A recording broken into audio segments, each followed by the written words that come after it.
I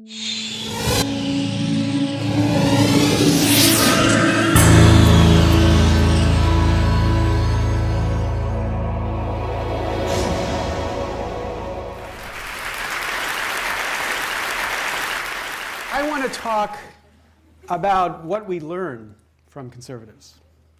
And I'm at a stage in life where I'm yearning for my old days, so I want to confess to you that when I was a kid, indeed I was a conservative. I was a young Republican, a teenage Republican, a leader in the Teenage Republicans. Indeed, I was the youngest member of any delegation in the 1980 convention that elected Ronald Reagan to be the Republican nominee for president.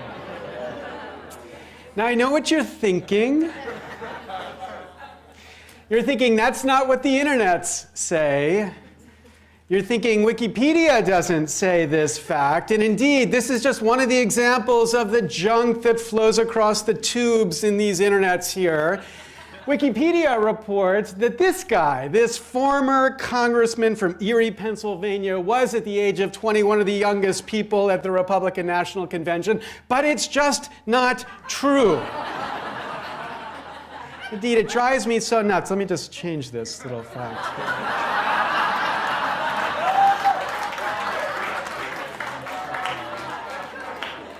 All right. Okay, so perfect. Perfect. Yeah. Got it. All right. Speaker Lawrence Lessig Re. Okay. Right. Finally, truth will be brought here. Okay, see, right? It's done. It's almost done. Here we go. Youngest Republican. Okay, we're finished. That's it. Please save this. Great. Here we go. And Wikipedia is fixed, finally. Okay, but no, this is really besides the point. But the thing I want you to think about when we think about conservatives, not so much this issue of the 1980 convention, the thing to think about is this. They go to church.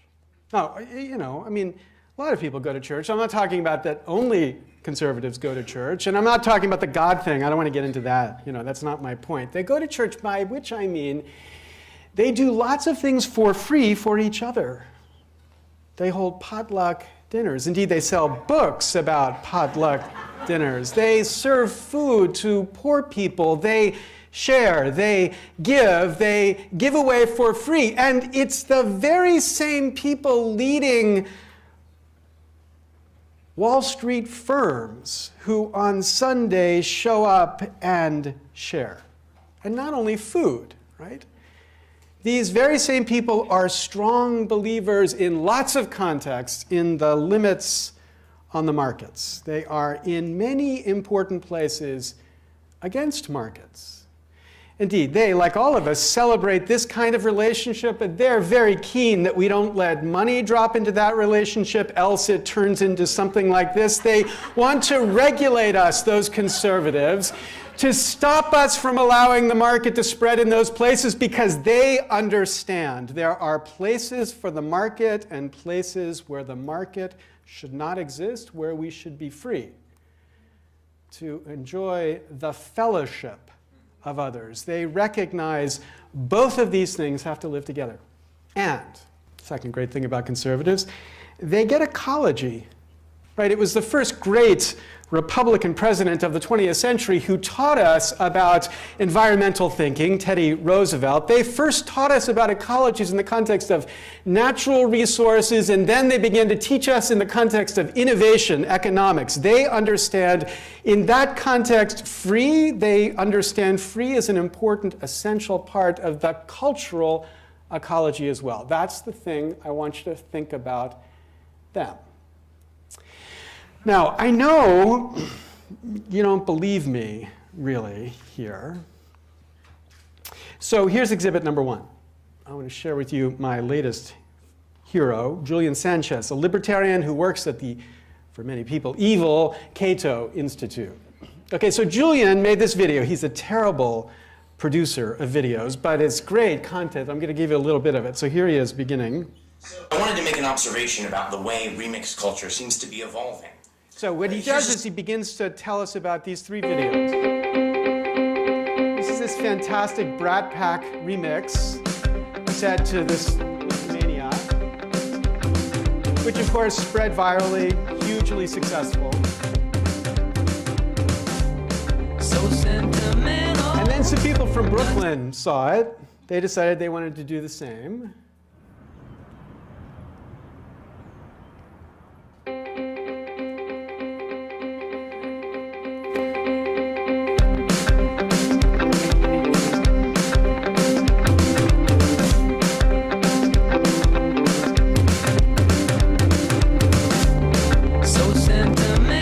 Of course, people from San Francisco saw it, and San Francisco's thought they had to do the same as well.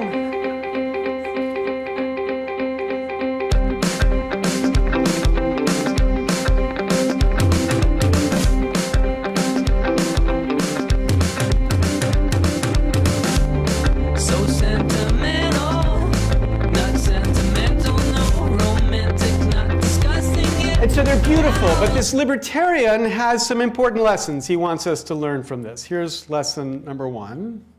There's obviously also something really deeply great about this.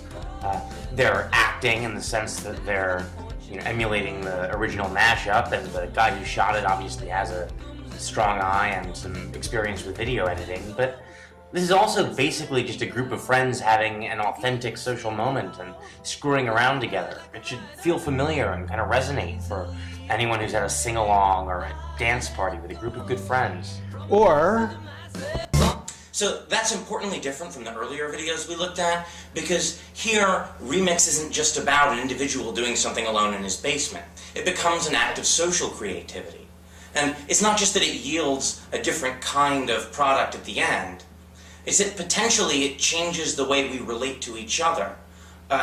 All of our normal social interactions become a kind of invitation to this sort of collective expression. It's our real social lives themselves that are transmuted into art. And so then what this libertarian draws from these 2 points. One remix is about individuals using our shared culture as a kind of language to communicate something to an audience.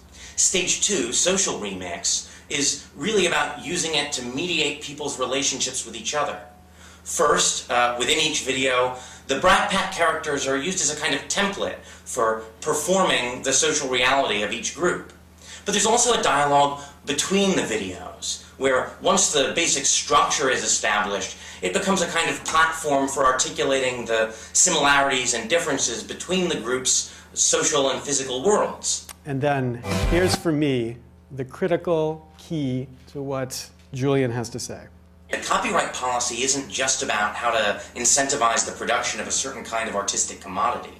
It's about what level of control we're going to permit to be exercised over our social realities that are now inevitably permeated by pop culture.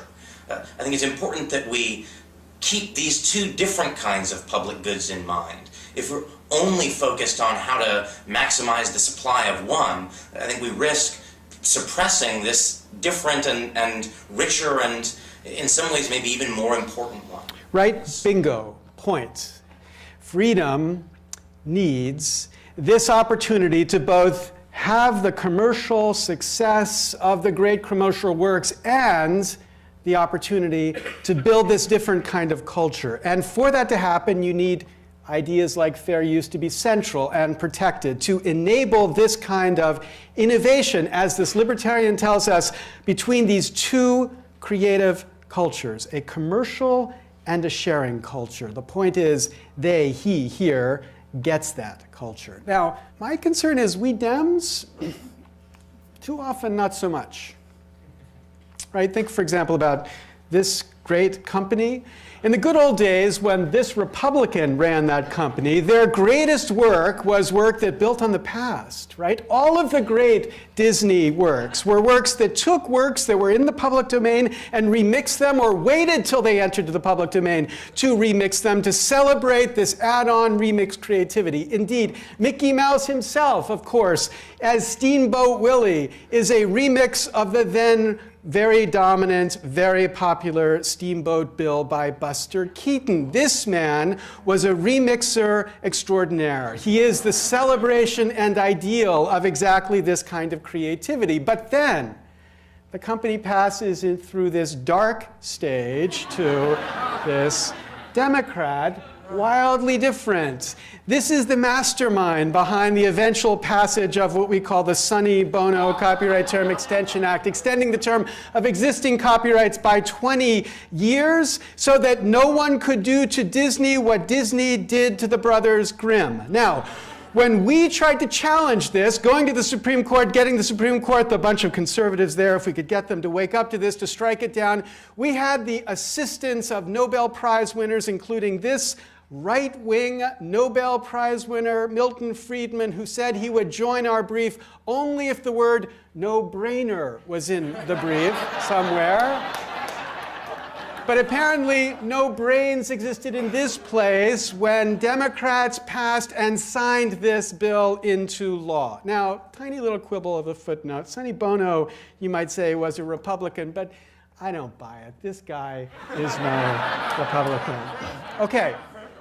Or second example, think about this cultural hero icon on the left, creator of this character. Look at the site that he built, Star Wars Mashup, inviting people to come and use their creative energy to produce a new generation of attention towards this extraordinarily important cultural icon. Read the license.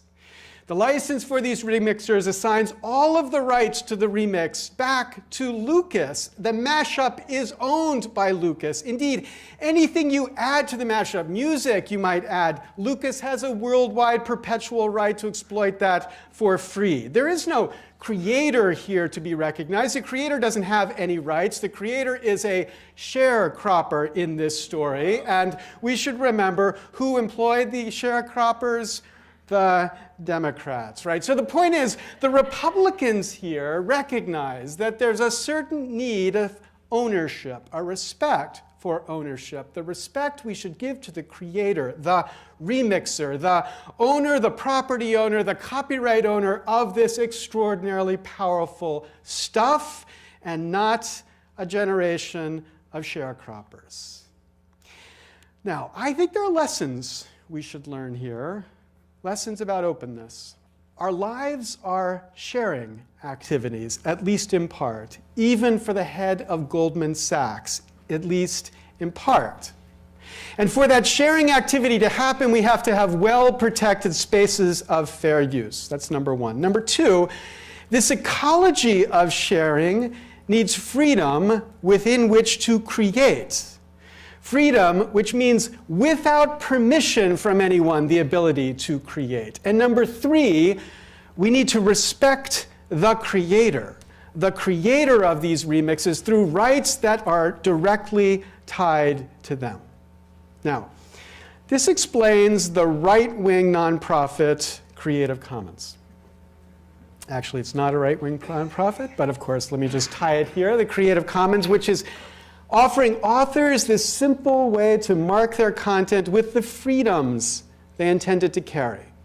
So that we go from an all rights reserved world to a some rights reserved world so that people can know the freedoms they have attached to the content building and creating on the basis of this creative copyrighted work. These tools that we built enable this sharing in part through licenses that make it clear, and a freedom to create without requiring permission, first because the permission has already been granted, and a respect for the creator because it builds upon a copyright the creator has licensed freely. And it explains the vast right-wing conspiracy that's obviously developed around these licenses, as now more than 350 million digital objects are out there licensed freely in this way.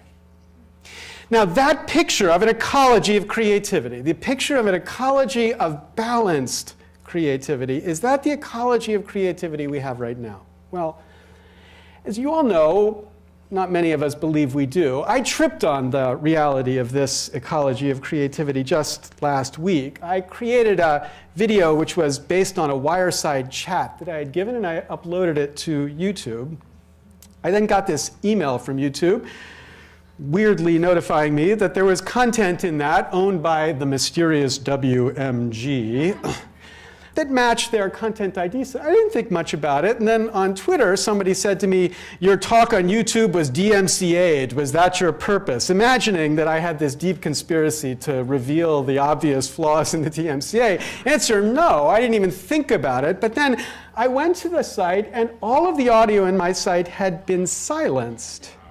My whole 45-minute video had been silenced because there were snippets in that video, a video about fair use that included Warner Music Group music. Now, interestingly, they still sold ads for that music. If you played the silent video, you could still buy the music, but you couldn't hear anything because it had been silenced. So I did what the current regime says I must do to be free to use YouTube to talk about fair use. I went to this site and I had to answer these questions. And then in an extraordinarily Bart Simpson-like juvenile way, you've actually got to type out these words and get them right to reassert your freedom to speak. And I felt like I was in third grade again. I will not put tax on the teacher's chair. I will not put tax on the teacher's chair.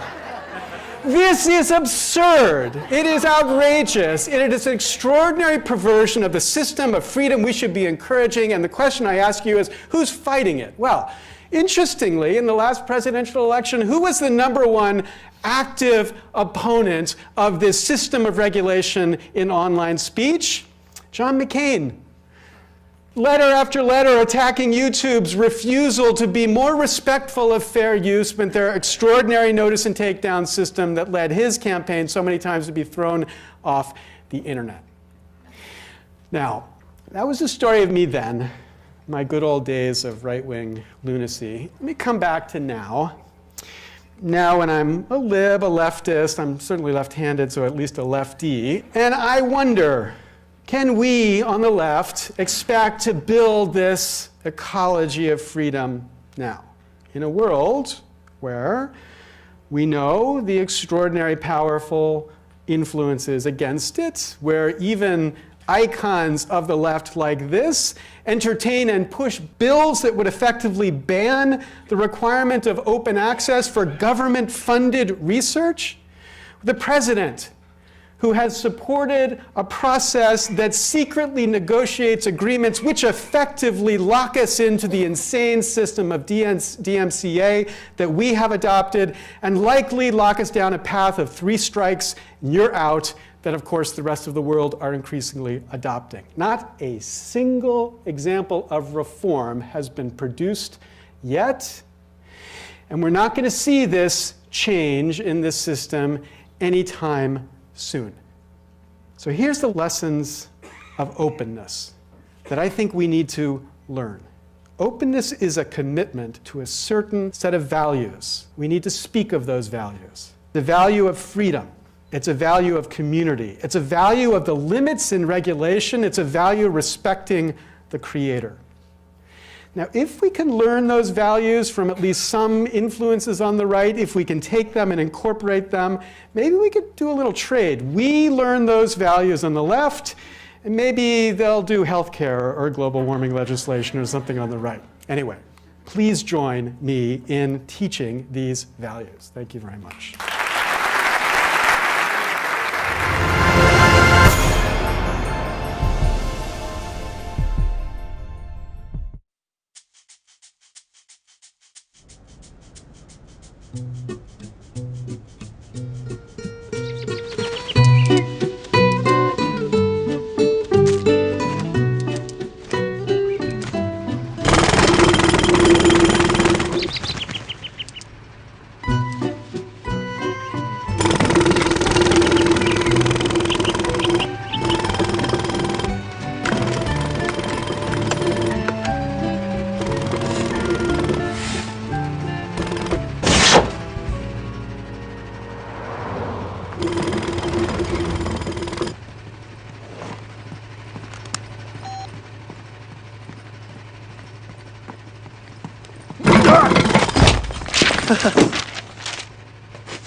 Bye.